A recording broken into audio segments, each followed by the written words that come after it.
दोस्तों, कल चुनाव आयोग ने हरियाणा और जम्मू कश्मीर में विधानसभा चुनाव की तारीखों का ऐलान किया और तारीखों के ऐलान के महज 24 घंटे के अंदर चार चार विधायकों के इस्तीफे सामने आ गए हरियाणा से। हरियाणा में जिस तरीके से ताबड़तोड़ तरीके से इस्तीफे हो रहे हैं विधायकों के, झड़ी लग गई है। क्या यह बिल्कुल साफ संकेत है कि हरियाणा में इस बार बहुत भयंकर तरीके से उलटफेर होने वाला है और हरियाणा में 10 साल की बीजेपी की सरकार, पहली 5 साल की अपनी बहुमत की सरकार और दूसरी बैसाखियों की सरकार, क्या इस बार वाकई जमीन से पूरी तरह से उखड़ चुकी है?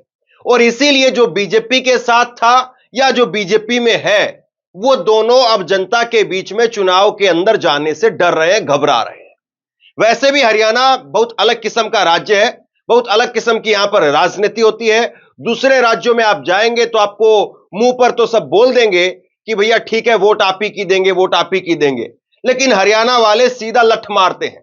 हरियाणा वाला सीधा लठ मारते हुए कहते वोट तुमको नहीं देंगे, तुमने काम नहीं करवाया, वोट तुमको नहीं देंगे, और बेइज्जत करके पंचायत से भगा देते हैं। ऐसे एक नहीं कई उदाहरण देखने को मिलते हैं। लेकिन जिस तरीके से ताबड़तोड़ तरीके से इस्तीफे निकल करके सामने आए हैं, ऐसा लगता है कि अब तो गांव में घुसना भी शायद मुमकिन नहीं हो पाए। और यह बात मैं क्यों कह रहा हूं, पहले जरा इस्तीफे देख लीजिए। देविंदर सिंह बबली विधायक ने इस्तीफा दे दिया, अनूप धानक विधायक ने इस्तीफा दे दिया, रामकरण विधायक का इस्तीफा, ईश्वर सिंह विधायक का इस्तीफा। ये 4 विधायक हैं जिन्होंने अपने इस्तीफे दे दिए। और देविंदर सिंह बबली वो विधायक हैं जिन्होंने किसान आंदोलन के समय पर क्या कहा था, आपको याद है? आपको याद नहीं है तो मैं याद करा देता हूं। देविंदर सिंह बबली ने किसान आंदोलन के समय पर कहा था, हमें लोहे के चड्डी बनियान बनवा लेने चाहिए। याद करिए दोबारा से। देविंदर सिंह बबली का यह बयान ऑन रिकॉर्ड मैं आपको बता रहा हूं। उन्होंने ऑन रिकॉर्ड स्टेज से, मंच से इस बात को कहा कि हमें अपने लोहे के चड्डी बनियान बनवा लेने चाहिए, क्योंकि अगर गांव में हम गए तो गांव वाले हमारे कुर्ते पजामे, हरियाणा में कुर्ते पजामे मोस्टली चलते हैं, कुर्ते पजामे आप छोड़ने वाले नहीं है, फाड़ देंगे। इसलिए अगर इज्जत बचानी है तो अपना चड्डी और बनियान लोहे का बनवा लो। यह देविंदर बबली का बयान था। देविंदर बबली लगातार चेताते रहे, बताते रहे, लेकिन कुर्सी है भैया, कुर्सी छूटती नहीं है। जब तक कि कुर्सी टूट ना जाए, इस पर से कोई उतरना नहीं चाहता है। और अब जैसे ही चुनाव की तारीखों का ऐलान हुआ तो पता चल गया कि भैया अब तो कुर्सी सिर्फ महज 40 दिन की मेहमान है। तो बोले कुर्सी जी आपको नमस्कार, हम चल पड़े। और ये चारों विधायक चल पड़े हैं। और देखिए सबसे बड़ी बात यह है, ये चारों विधायक बीजेपी के साथ थे, बीजेपी की सरकार की बड़ी बैसाखियां थी। ये दुष्यंत चौटाला की पार्टी के विधायक हैं और दुष्यंत चौटाला की 60% पार्टी खत्म हो गई। इस बार दुष्यंत चौटाला के सामने तो सीधे इस बार चुनौती यह है कि वो अपने आप को कैसे बचाएंगे।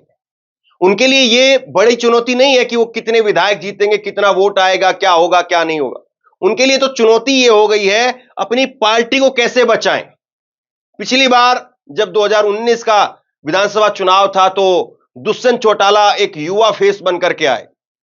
लोगों को लगा कि नहीं चलो, एक युवा है, नौजवान है, तो जाट वोटों का बंटवारा भी हो गया।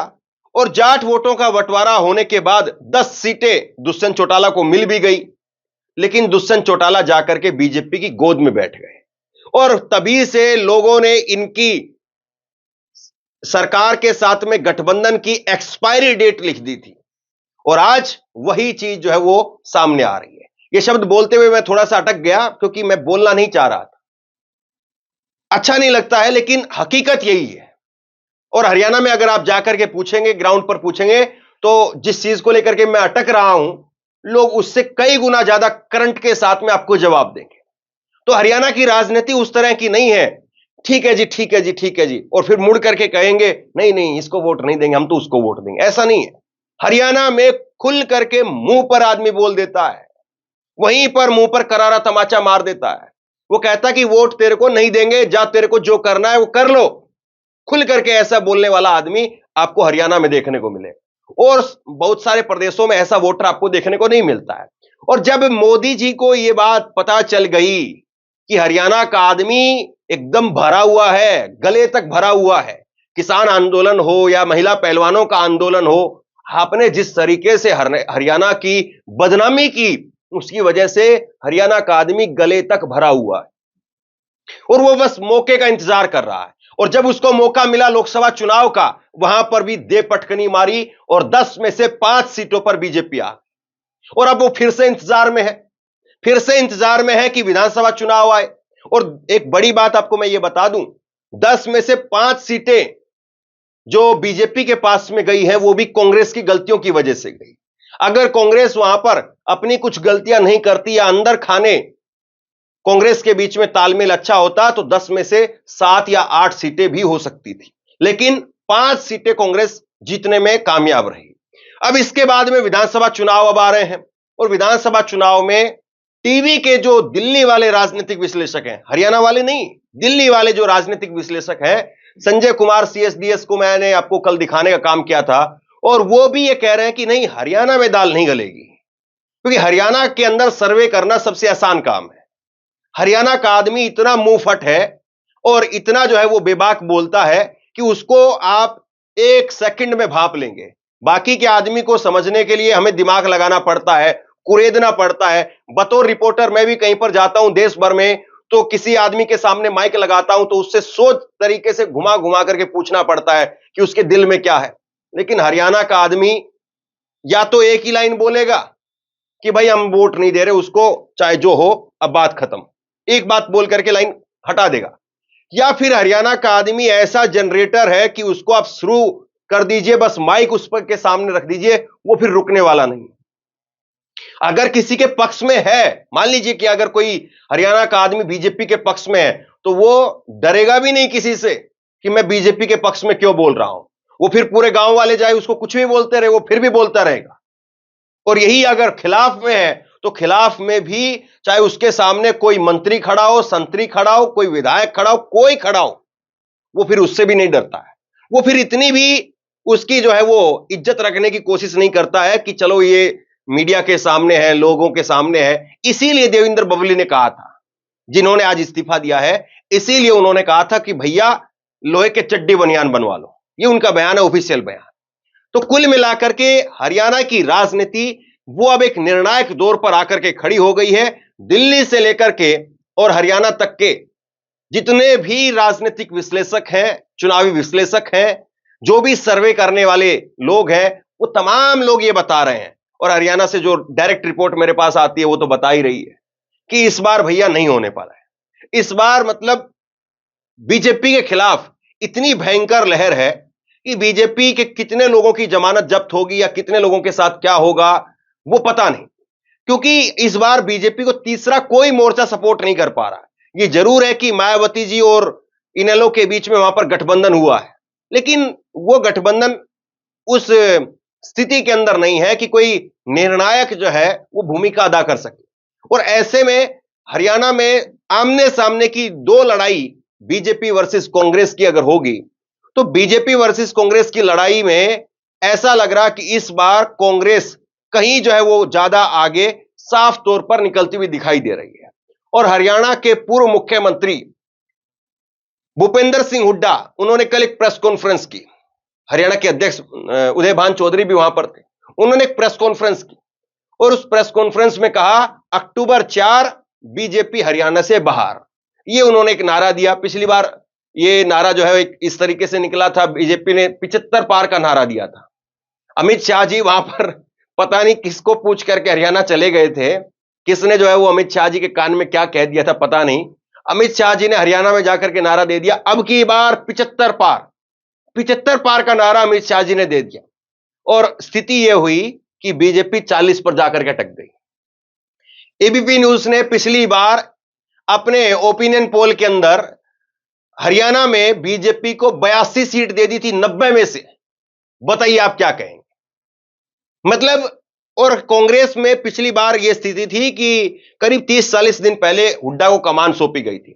अभी भी कांग्रेस के अंदर हुड्डा एक बड़े मजबूत गुट है, इसमें कोई दो राय नहीं है। दीपेंद्र हुड्डा उनके बेटे बहुत मजबूत नेता बनकर के लगातार उभर रहे हैं और उनकी पहचान केवल भूपेंद्र सिंह हुड्डा के बेटे के तौर पर नहीं बल्कि उन्होंने अपनी भी एक फैन फॉलोइंग स्थापित करने का काम किया है, इसमें कोई दो राय नहीं।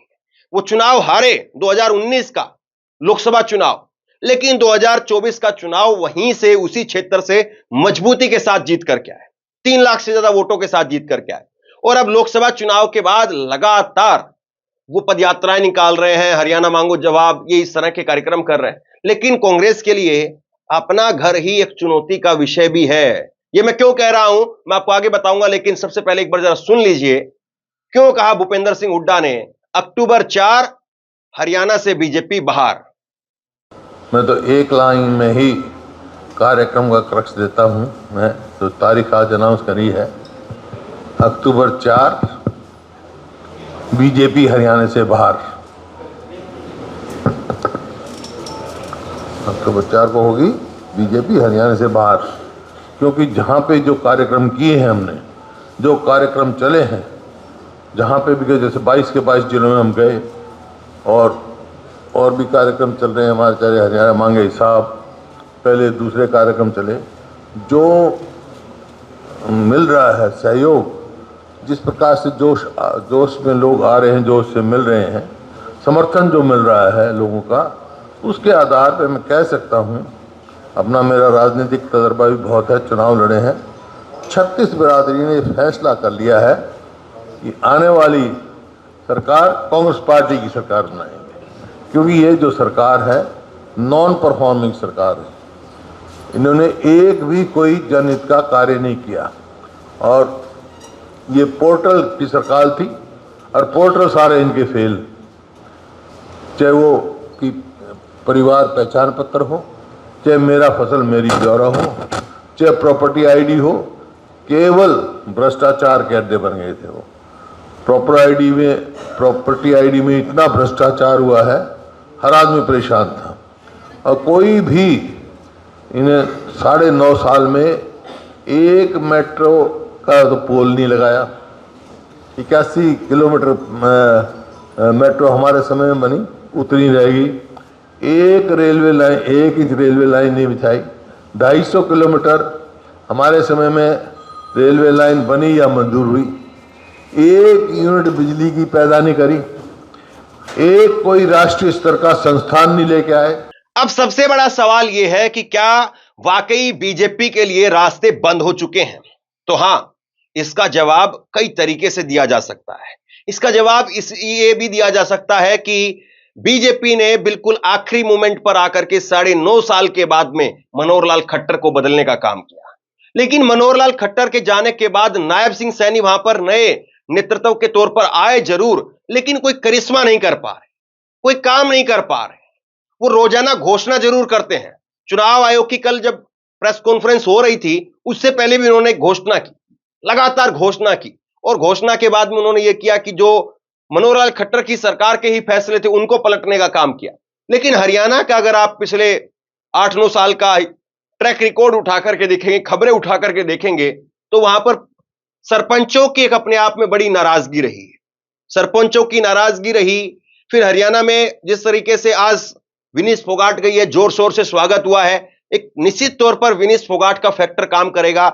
महिलाओं को लेकर के हरियाणा के लोग अपने आप में आप ये कह सकते हैं कि बिल्कुल करो या मरो की स्थिति में होते हैं और उसमें पूरी तरीके से अपने आप को न्यौछावर कर देते हैं। कुछ भी उसमें नुकसान हो, उस नुकसान को सहन करने के लिए तैयार है। लेकिन जहां पर बहन बेटी की बात आ गई, वहां पर कॉम्प्रोमाइज नहीं होता है, वहां पर समझौता नहीं होता है। नो कॉम्प्रोमाइज, सीधे लठ बजाओ, ये एक तरीके से आमतौर पर जो है वो कई गाड़ियों के पीछे आपको लिखा हुआ स्लोगन मिलेगा। कई लोग मोटरसाइकिलों के पीछे लिखवा करके घूमते हैं। तो ये परंपरा रही एक तरीके से कि बहन बेटी की जहां पर बात आ गई, इज्जत आबरू की जहां पर बात आ गई, पगड़ी की जहां पर बात आ गई, खंडवे की जहां पर बात आ गई, वहां पर कॉम्प्रोमाइज नहीं, वहां पर सीधे आर्या पार। और आर्या पार में इस बार एक बड़ी भूमिका जो है वो रहेगी। और हरियाणा के अंदर आप मत भूलिए भैया, मजबूत लोग हैं, सबसे मजबूत लोग हैं।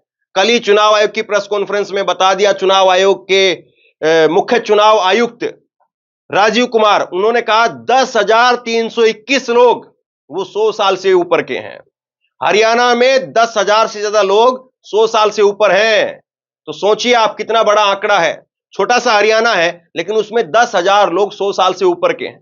2.5 लाख लोग 85 साल से ऊपर के हैं। 4.5 लाख लोग फर्स्ट टाइम वोटर हैं इस बार। 1 करोड़ पुरुष हैं, 95 लाख महिलाएं हैं।